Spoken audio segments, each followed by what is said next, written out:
Recently, I rewatched Avatar The Last Airbender in its entirety, and with this fresh watch came a new appreciation for its world and characters. However, one character in particular stood out to me, Jet. Jet is such an amazing character that it's baffling how little he's talked about. Jet as a character was underutilized in the series by miles. Across the span of the series' 3 seasons, Jet only appears in 5 episodes total, and one of them he dies in. That's not even the worst of it. Jet appears in episode 10 of season 1, and we don't see him again until episode 12 of season 2. That's a total of 22 episodes where we don't see Jet.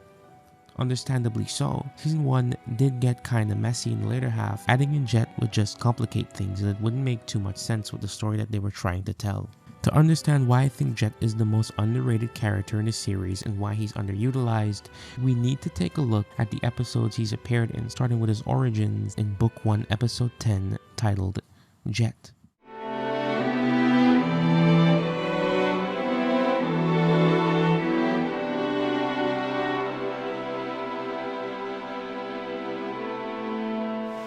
About 4 minutes into the episode, Jet makes his appearance as he saves the gang from a group of firebenders, setting himself up as a mysterious hero. We quickly learn Jet and his gang have been causing Fire Nation soldiers stationed in the nearby Earth Kingdom village a lot of trouble. We also learn that most of Jet's group has felt the burn, no pun intended, of the Fire Nation, himself included.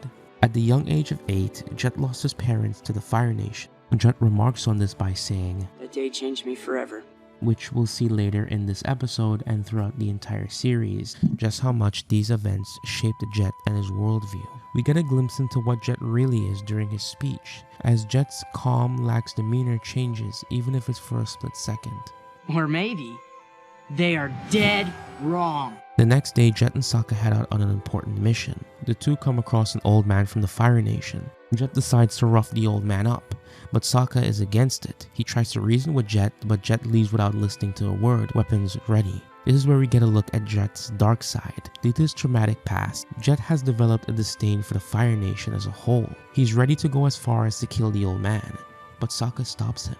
Sokka pleads that this doesn't feel right. However, Jet says it has to be done, as the team robs the old man of his belongings, leaving him alive. Back at the hideout, Sokka has Katara and Aang confront Jet. Katara, having no reason to distrust Jet, just chalks it up to Sokka being jealous. Jet convinces Aang and Katara to help him out on another mission. He claims that the Fire Nation is going to burn down his forest, and that he needs them to use their waterbending to fill the reservoir, allowing his freedom fighters to extinguish the fire. However, we soon learn Jet's entire story when Sokka overhears the group's true intention. Jet plans to use blasting jelly to blow up the dam of the river which runs through the city. With the reservoir full, due to Katara and Aang's efforts, the village will be flooded, wiping out any Fire Nation soldiers that are stationed. His morals come into question by the Duke, touching on the fact that innocent people will be caught in the crossfire. Jet simply responds, "Look, Duke, that's the price of ridding this area of the Fire Nation." Long story short, Aang and Katara learn about Jet's plan and stop him. But what really stood out here is when everything was said and done, Jet still believed that what he tried to do was the right thing. He believed that Team Avatar ruined the people's chance to win freedom from the Fire Nation. Jet goes as far as to call Sokka a traitor for stopping him, but Sokka responds, "No, Jet. You became the traitor when you stopped protecting innocent people."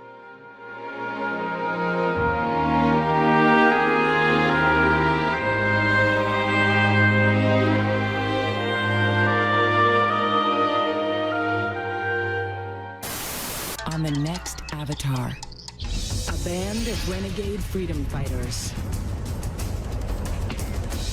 The Fire Nation thinks they don't have to worry about kids hiding in the trees. They are dead wrong. Emotions run high, so do doubts. Jet's very smooth, but we can't trust him. You're jealous that he's a better warrior and a better leader. Avatar, The Last Airbender, Friday starting at 8/7 Central, followed by a brand new SpongeBob. We see Jet again in Book 2's Episode 12, The Serpent's Pass.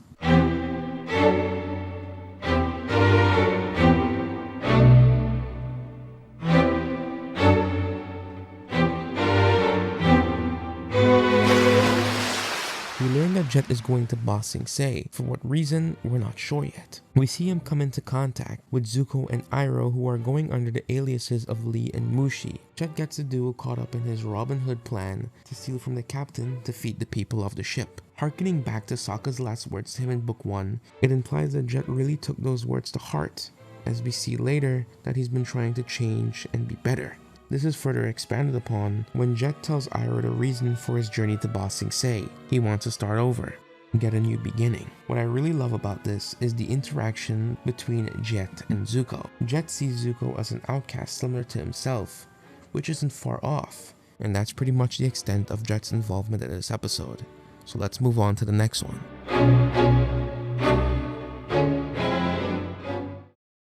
Book 2, Episode 13, The Drill.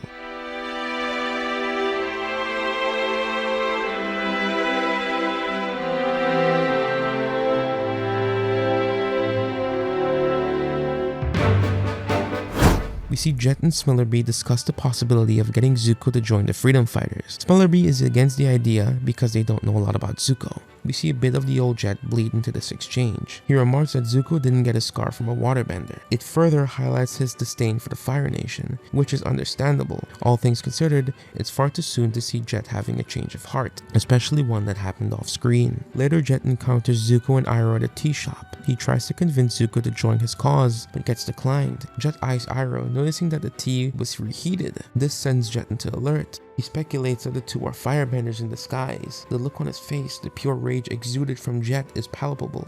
And that's the end of Jet's involvement in this episode.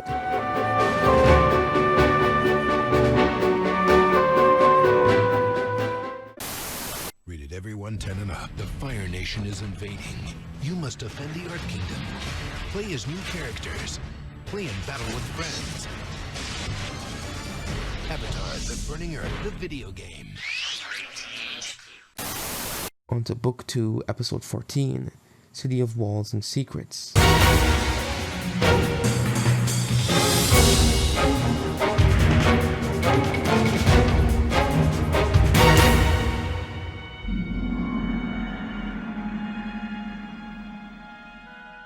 Throughout this episode, Jet spies on Iroh and Zuko, trying to get evidence to prove his suspicion correctly. Jet honestly has become obsessed. The way he falls back into his habits is like a drug addict fresh out of rehab. This obsessive behavior is frowned upon by Smellerbee. She says that even if they were firebenders, that doesn't change the fact that they're here to start anew. Jet, however, falling back into his old ways, says that they will start over when he exposes the two as firebenders. Maybe you've forgotten why we need to start over. Maybe you've forgotten about how the Fire Nation left us all homeless? How they wiped out all the people we loved? If you don't want to help me, I'll get the evidence on my own. His frustrations come to a head as he charges into the tea shop Iroh and Zuko reside in and starts to fight with Zuko. Things go from bad to worse as Jet is escorted by the Dai Li. He then later is brainwashed by Long Feng, revealing a sinister secret about Ba Sing Se. Now, on to the end of Jet's story in Avatar.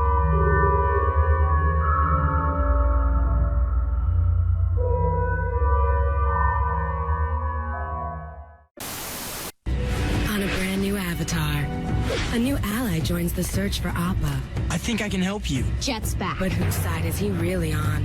Why won't you trust me? Gee, I wonder. Do it! Do it now! You don't have to do this! I'm afraid he no longer has a choice. And will they finally find Appa before it's too late?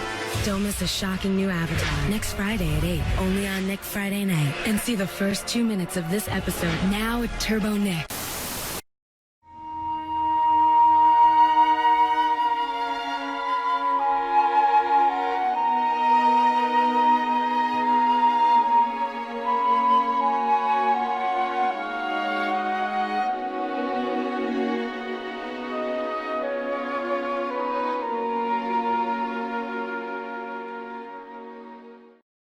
Jet meets up with Team Avatar, who's not pleased to see him. At this point, he's had his memory tampered with due to his brainwashing. He tells Katara that he can help them in their search for Appa. Katara is reluctant, and rightfully so, but decides to go along with him after Toph sees that Jet is indeed telling the truth. Jet is brainwashed to believe that he's been living a peaceful life in Ba Sing Se, and that's what he tells Team Avatar. However, we soon learn the true nature of his brainwashing. He wasn't solely brainwashed to think that he lived a peaceful life in Ba Sing Se, but he was also brainwashed to help in Long Fang's mission to escort Team Avatar out of the city peacefully and quietly before they can give their plans to the Earth King to defeat the Fire Nation. Katara tries to get Jet to remember everything, and works partially as they retrace his steps back to the underground facility he was taken to under Lake Laogai. The group is confronted by Long Fang as his pseudo mind control over Jet takes effect. Jet, however, manages to break free and retaliates. His efforts are futile, however, as Long Fang deals a critical blow, effectively mortally wounding Jet.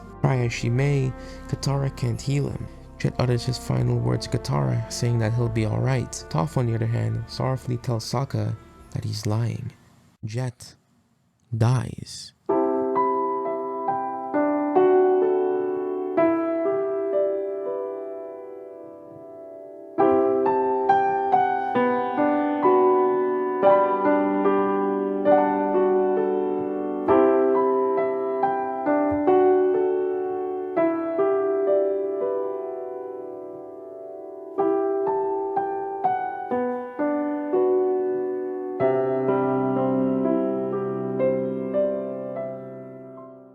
For a long time, it was pretty ambiguous to what had happened to Jet in Book 3. This fact is later referenced in the Book 3 episode The Ember Island Players. It's brought up again via the Ember Island play as a joke.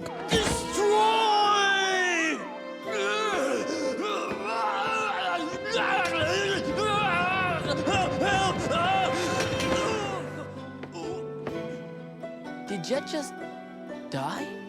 You know, it was really unclear. Later, it was confirmed by the creators that Jet did indeed die. And that kinda makes me sad upon my rewatch. The only other time Jet is mentioned in the entire series, comics included, is when Aang compares Katara's need for revenge to Jet's in Book 3, Episode 16. This is about getting closure and justice. I don't think so. I think it's about getting revenge. Fine. Maybe it is. Maybe that's what I need. Maybe that's what he deserves. Katara, you sound like Jet. It's not the same. Jet attacked the innocent. This man, he's a monster. Jet's life was pretty awful.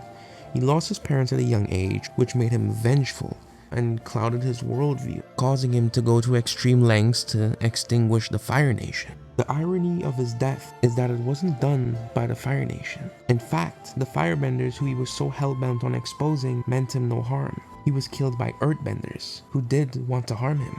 On top of that, he died before he could truly develop, and later, his death was played off as a joke. Jet was dealt a bad hand by not only the world of Avatar, but by his creators as well. Aside from that one mention in Book 3, Jet is not mentioned in the series ever again. And unless new books come out to rectify that, I don't think he ever will. We see Smellerbee in The Promise Part 3, but she doesn't talk about Jet. In fact, most of the freedom fighters have dropped off the face of the earth as if they didn't exist in the first place. It feels like they were all forgotten.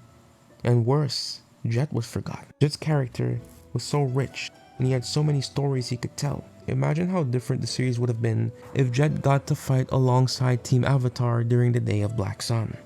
The tension it would bring when Zuko inevitably joins Team Avatar. Hell, even the aftermath of Zuko becoming the Fire Lord. Jet died before his character arc could go anywhere, and then he was tossed aside as if he was some faceless side character. I'd love to see how Jet would try to live in the world of Avatar post-Ozai. I'd love to see him finally grow and learn that not everyone in the Fire Nation is bad. To see him and Zuko wrap up their rivalry.